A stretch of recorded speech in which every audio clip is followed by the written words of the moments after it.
Hey family, I'm Bishop. And I'm Dr. Steph. Thank you for tuning in right now to our YouTube channel. And we're so grateful to have you connected on today. This is a place, as we say every single week, you're gonna learn so much about us behind the scenes, about how we mentor, how we live life, about our family, our kids, and all that good stuff that makes us who we are. We want you to subscribe. Make sure you do it right now. Subscribe to this channel. Also, make sure you like, comment, and subscribe. Share it with as many people as you can. It would really bless us if you did. We're grateful. And today, we kind of dive into something I think a lot of folks have been asking us about. How in the world did we meet? I know, How did we date? What was that like? People ask all the time, like, how do you, this whole dating game, and how do you kind of come to a place where you navigate it and actually end up with the person that God wants you to be with? So you stay right there, because we're going to lock in on that right now.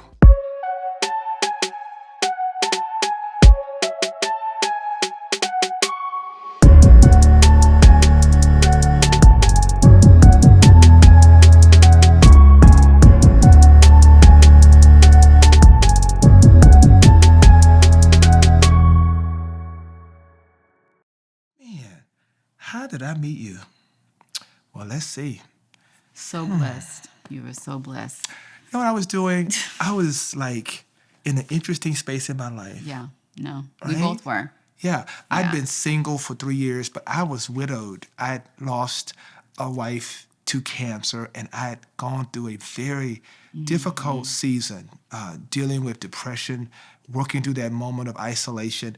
And then when I finally got to the place where I was ready, right, something interesting occurred. Now, to be honest with you, a lot of people, when you're in that place, a lot of people have a lot of suggestions about what you should do, right? They always say, you should talk to this person, you should talk to that person. But it was your pastor in Boston. I was doing a conference in Boston, in Florida, actually, and her pastor leaned over to me after I got done and said, you know, the Lord spoke to me about your wife. And I said to myself, man, come on. I mean, how many times have I heard that? But I knew he was such an authentic man of God. And sure enough, he began to put us on the path to meet. And while he told me that, he gets back to Boston, and what does he tell you? So actually, that conversation happened before my pastor even met me. And in the meanwhile, I was in Boston. I was finishing up school there at Harvard, and I was on faculty, and I was going to church, and he would see me. And at the time, honestly, I had a boyfriend, and my pastor pulled me aside and said, he ain't the one for you. How he knew, I don't know, but he was so right. And fast forward, because of, I was in public health at the time up there in Boston. He would call periodically just to check in, but also to introduce me to like movers and shakers in the city.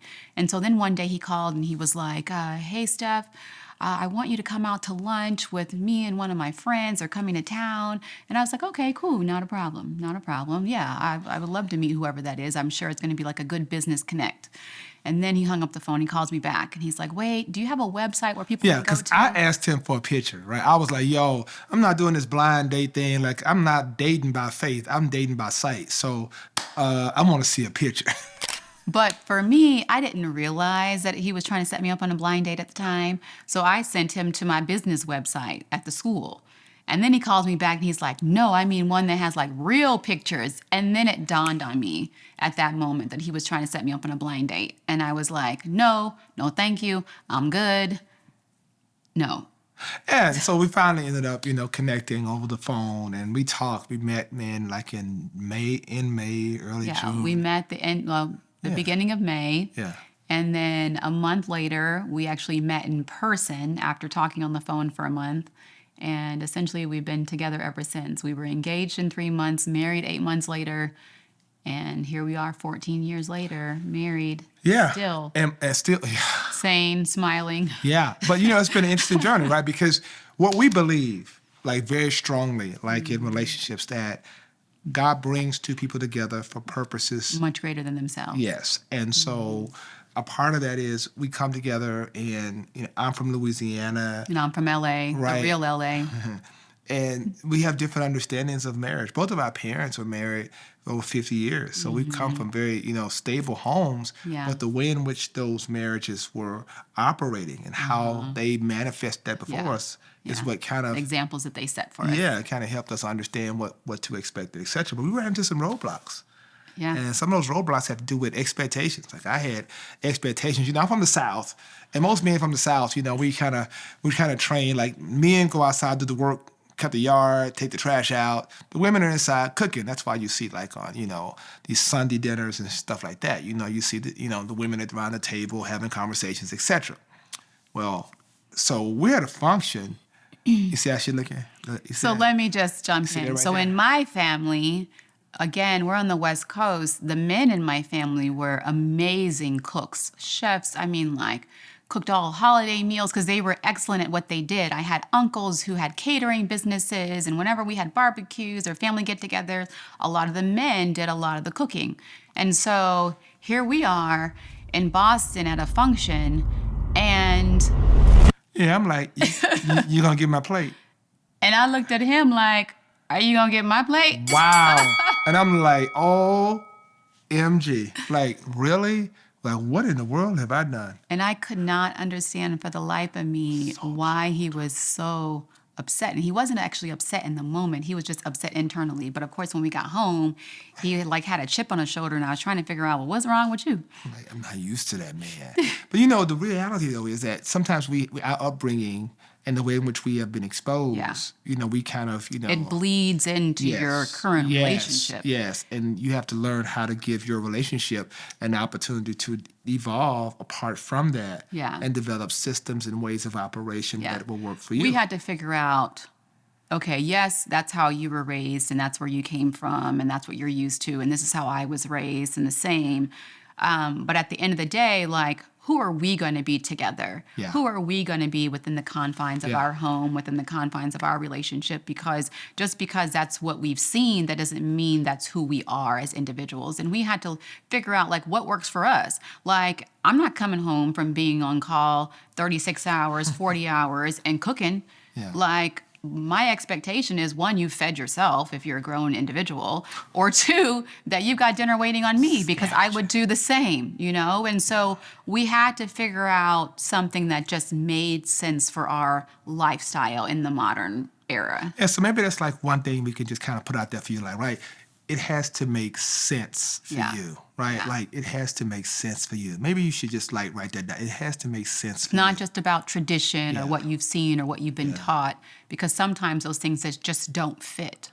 Yeah, and that's interesting, right? Because I think it's important to make sure that it does fit, because if it don't fit, don't force it, Don't force it. right? That's real. So, I think another thing that we could share with you is, really how we were able to deal with conflict.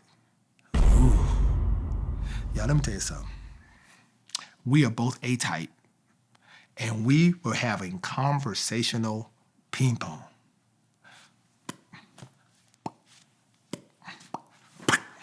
One nothing. Right? Because in our way of understanding communication, somebody's got to win. It's always you're trying to one up the other person. One up the other person, right? And Well, and it's so interesting, right? Because when you are courting or you're dating, you're just trying to like see if that person is right for you, if they have, if you're a good fit. So a lot of this doesn't necessarily come out, right? So you may have one or two disagreements, but for the most part, it seems agreeable. It's when you get on the other side of marriage that you start to look at the other end, or at least I did, and I was like, well, forever is a long time to have to deal with those issues without saying anything. And so then these issues become problems, whereas before they were just, oh, okay, well, that's cute. Maybe they'll grow out of it. And then you realize that's not going anywhere. So we have to like sit down and have a conversation about this. Yeah, and when we communicate, we often like had this thing, we go to our corners, like, right, we just retreat. Like, I don't want to deal with you. I'm going to my office. She'd go to the bed. She'd pull up a laptop. She'd lock in and Start working. We just separate, right? We go to our corners, and we realize some things, right? We realize that if we're going to work through this, we have to confront it, right? You got to be willing to confront the elephant in the room and have those conversations. So I, as a spiritual head of the house, see, men, you want to be the spiritual leader, you're going to have to often initiate those conversations. But be honest, it was learned. He didn't always want to talk about things, and he would just. I did. And I'd have to peek in and say, like, "Aren't you gonna pray for us? Aren't you gonna say something about this? Like, shouldn't we using the Lord? Shouldn't You we, man, like, you gonna talk pray about about this? this? Yeah, what the Lord is saying now, right? No, but I mean it's so true, right? Because it really helps us really understand like the need to really have those tough conversations and to work through that. And I think it's important, right? Because and one of the things we discovered out of that about communication, I think the big deal. Here's another thing I want y'all to write down. Do you want to be married or do you want to be right? Boom.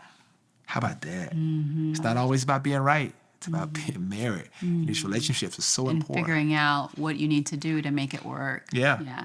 Well, one of the other things that we talked about very early on, actually even before we actually got married, was this idea of the box, right? And so sometimes, well, I truly feel that in today's society, the reason why we have such a high, rate of divorce is because people see marriage as an option. Like, okay, I'm married, but it's optional whether I stay married or not. And I mean, obviously, technically it is, but if you walk in with that attitude, then of course it's not going to work because the moment that something arises, you're going to take the exit, right? So for us, we had that conversation ahead of time. Look, either we're going to do this or we're not, right? Either we're going to get married or we're not. If we get married, we're going to stay married, right? Or we're not going to do this at all. And so this idea of once we get married, that's like us stepping into this box. The box has no windows, no doors, no attic, no basement. It's just a box. And at the end of the day, once we get in, we are together in this for life. And when you walk into something with that attitude, one, it's a choice, right? You're choosing to do this. No one's making you do it. No one's holding a gun to your head. And so once you choose to do that, once you're inside, when conflict arises, you figure out a way to make it work, right? You figure out a way to sit down and have those conversations. You figure out, even if you have to go to your corners, even if you have to ignore the person for a while, you figure out a way to turn the heat down. Because when conflict arises, the heat rises in that box, it gets hot, there's graffiti on the walls, there's dents on the walls, there's all kind of stuff in our box. But we didn't escape. We didn't leave. We had to figure out a way to face those things, whether they were facing our fears in the relationship or facing our concerns or, facing our, separate beliefs about things. But at the end of the day, we figured it out. Yeah. Yeah, and I think that's so important, right? Maybe that's another thing you should write down, right? Now I'll put it this way. Watch this. Like commit to the box, but don't be boxed in.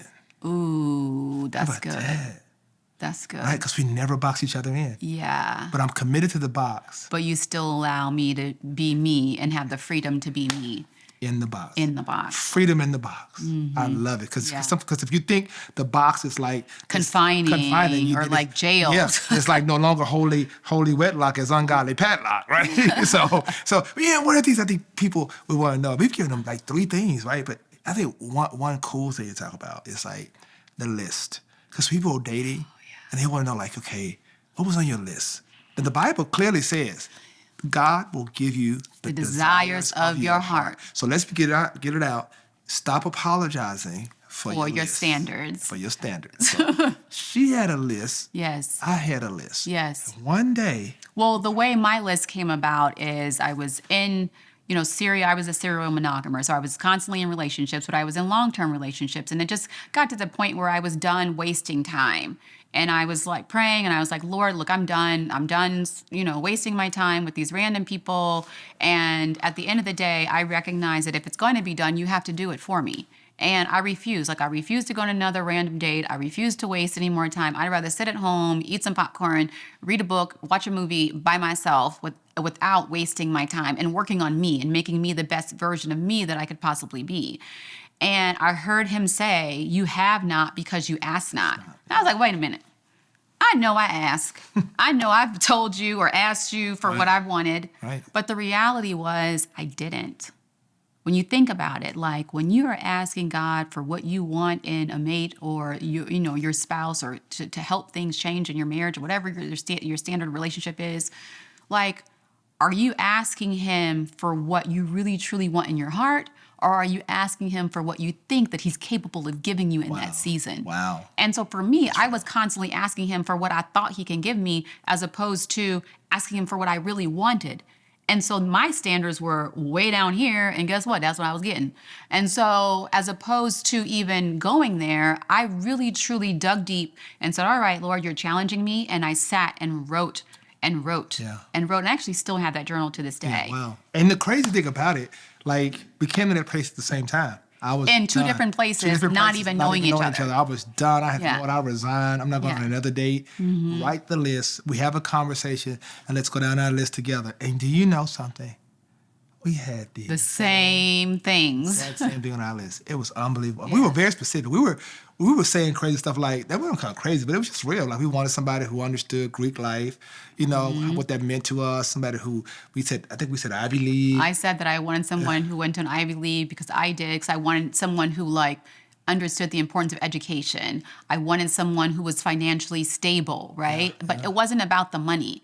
It's about financial stability means that this person makes wise decision and plans. Yeah. Like, it's not about, oh, I want a millionaire. Well, because some millionaires are crazy. Like, some millionaires that have money today and they're gone tomorrow. It's not about that. It was about whatever you're writing on that list, there has to be like a substantial, like, why? Yeah. Like, why do you want this thing and this person, this quality and this person? And it has to sort of resonate with your values. Yeah, I want somebody that can make a sandwich with that government cheese that you cut like a ramp, and you put it on there and the cheese I can rises do that. I can do that. Somebody that knows something about Roman noodles.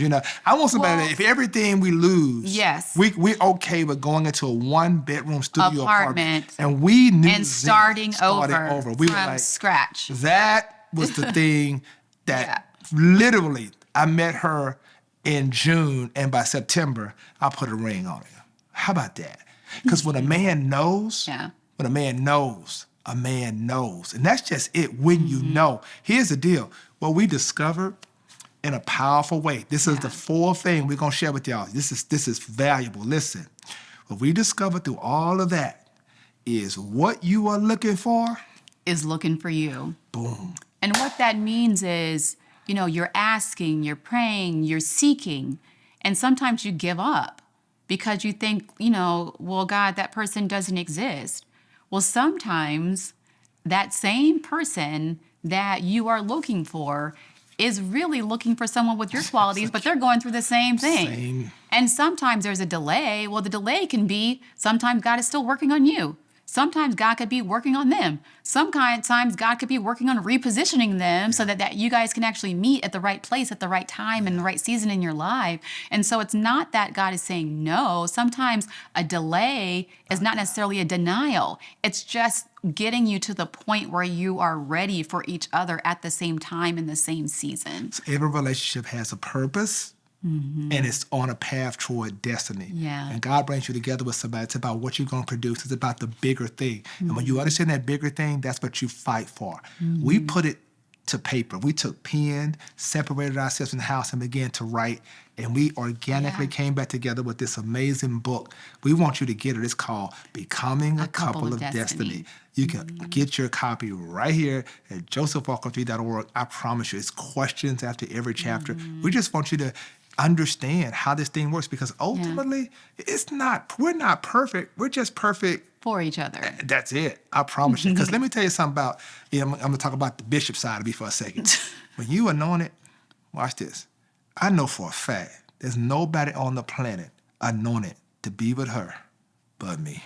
And nobody anointed to deal with all of this. Hallelujah. See what I mean? So that's what anointing is. So listen, I want to thank y'all. This has been cool, right? I hope y'all been blessed, man. Let us know. Shoot us some comments, some questions, some things you want to know about right here in the comment section. Make sure you like, hit that bell, and make sure you subscribe and share this. I know you got folk that call you. You got some cousins or family members that are dating and trying to figure this thing out. Send this to them and let them know, hey, check us out on this YouTube channel. We appreciate you. I'm Bishop. And I'm Dr. Steph. Thank y'all for rocking with us. We'll see you again.